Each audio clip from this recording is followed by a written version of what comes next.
উচ্চ প্রাথমিকে ম্যাট 638 মামলার জাজমেন্ট চলে এসেছিল 28 আগস্ট এবং সেখানে বলা হয়েছিল 14,052 জন প্রার্থীর মেরিট লিস্ট বের করে নিয়োগ করতে হবে এবং তার জন্য একটি সময়ও বেঁধে দেওয়া হয়েছিল স্কুল সার্ভিস কমিশনকে ডিভিশনের বেঞ্চের পক্ষ থেকে। এরপরে যেটা করা হলো, উচ্চ প্রাথমিকের এই ম্যাট 638 মামলার জাজমেন্ট ডিভিশন বেঞ্চ থেকে দেয়া হয়েছিল। সেই জাজমেন্টের বিভিন্ন দিকগুলি চ্যালেঞ্জ করে সুপ্রিম কোর্টে এসএলপি ফাইল করা হয়েছে। নিউজ 18 বাংলার সাংবাদিক অর্ণব হাজরা একটি খবর পরিবেশন করেছেন ডিজিটাল মাধ্যমে। সেই খবরের ভিত্তিতেই আমরা জানতে পারি সুপ্রিম কোর্টে এসএলপি ফাইল করা হয়েছে আপার প্রাইমারির ম্যাট 638 ফাইলের জাজমেন্টের বিভিন্ন দিককে চ্যালেঞ্জ করে।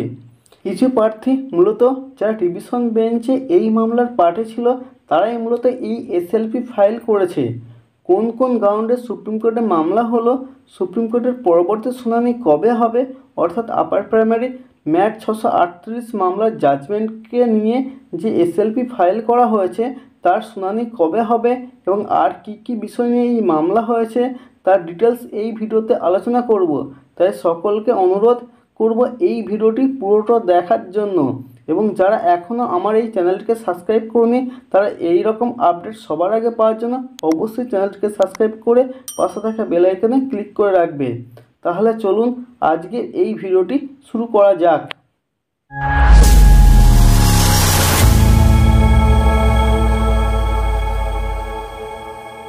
দেখুন, আপার প্রাইমারি ম্যাট 638 মামলার judgment division bench 28 August Tapabrata Chakraborty division বেঞ্চে বসে।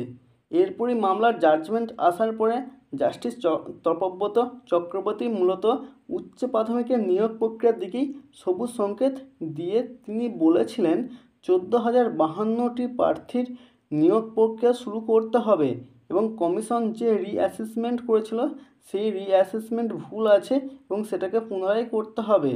কিন্তু যারা মামলাকারী তাদের যে দাবিগুলো ছিল রিজার্ভেশন রুলস, ভ্যাকান্সি আপডেট, সেই দাবিগুলিকেই ডিভিশন বেঞ্চ মান্যতা দেয়নি বলে দাবি করেছে মামলাকারীরা। এরপরই সুপ্রিম কোর্টে গেছে এই মামলাটি, অর্থাৎ ম্যাট 638-এর মামলাটি। সুপ্রিম কোর্টে যে গ্রাউন্ডে মূলত এই মামলাটি তৈরি হয়েছে সেটি হলো প্রথমত রিজার্ভেশন রুলস, অর্থাৎ যারা সুপ্রিম কোর্টে মামলা করেছেন তাদের মূল দাবি যে ডিভিশন বেঞ্চ রিজার্ভেশন রুলসের বিষয়ে তাদের সদুত্তর দেয়নি, অর্থাৎ তাদেরকে রিলিফ দেয়নি, তার জন্য তারা সুপ্রিম কোর্টে যাচ্ছেন। অর্থাৎ রিজার্ভেশন নিয়ে তাদের যে মূল দাবি ছিল আপার প্রাইমারিতে যে প্যানেল তৈরি করা হয়েছে প্যানেলের রিজার্ভেশন রুলস তা মানা হয়নি। তারা যেটা বলছেন ইন্টারভিউ লিস্ট যখন তৈরি হবে তখন ইউআর ক্যাটাগরির মধ্যে এসসি, এসটি, ওবিসি এরা থাকবে না, যখন ফাইনাল মেরিট লিস্ট তৈরি হবে তখন থাকবে। এটা তাদের রিজার্ভেশন রুলস যেটা ডিভিশন বেঞ্চ মেনে নেয়নি, তার জন্য তারা সুপ্রিম কোর্টে গেছেন এবং এসএলপি ফাইল করেছেন। আরেকটি বিষয় হচ্ছে ভ্যাকান্সি আপডেটের বিষয়ে তারা যেটা বলেছেন উচ্চ প্রাথমিকের যে রুলস রয়েছে সেই রুলস অনুযায়ী ইন্টারভিউয়ের 15 দিন আগে, অর্থাৎ হচ্ছে ইন্টারভিউ লিস্ট পাবলিশ করার 15 দিন আগে ভ্যাকান্সি লিস্ট পাবলিশ করতে হবে এবং তার অনুপাতে সেই ইন্টারভিউতে ডাকতে হবে 1:1.4 রেশিওতে, যেটা কিন্তু কমিশন মেনশন করেনি, অর্থাৎ মেনটেন করেনি এবং ভ্যাকান্সি আপডেটও করা হয়নি। এটার ক্ষেত্রেও কিন্তু ডিভিশন বেঞ্চ তাদেরকে রিলিফ দেয়নি, তার জন্য তারা সুপ্রিম কোর্টে গেছেন। এছাড়া আরও অন্যান্য কিছু রয়েছে যেগুলো নিয়ে তারা সুপ্রিম কোর্টে গেছেন।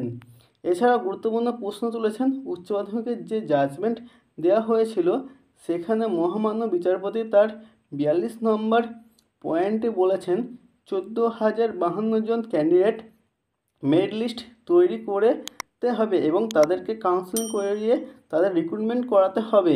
এক্ষেত্রে পিটিশনারদের দাবি 14,052 জনের সবার কেন নিয়োগ করার কথা বলা হলো, অর্থাৎ এখানে প্যানেলে ওয়েটিং থাকবে, এম প্যানেল লিস্ট থাকবে, যারা এম প্যানেল লিস্টে থাকবে তাদের সবারই চাকরি হবে। যদি কেউ সেই এম প্যানেল লিস্ট থেকে চাকরি না নেয় তাহলে ওয়েটিং লিস্ট থেকে চাকরি পাবে।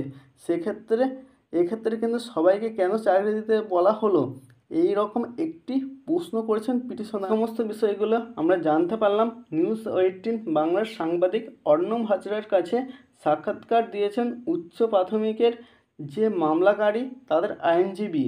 তার সাক্ষাৎকারে যে বিষয়গুলো উঠে এসেছে সেগুলো থেকে আমরা জানতে পারি যে রিজার্ভেশন রুলস, ভ্যাকান্সি আপডেট এবং আদার্স যে সকল নিয়মগুলি বলা হয়েছে তাতে তাদের যে রিলিফ দেয়নি, তার জন্যই কিন্তু ম্যাট 638 মামলার যে জাজমেন্ট তাকে চ্যালেঞ্জ করেই এই এসএলপি কিন্তু সুপ্রিম কোর্টে করা হয়েছে।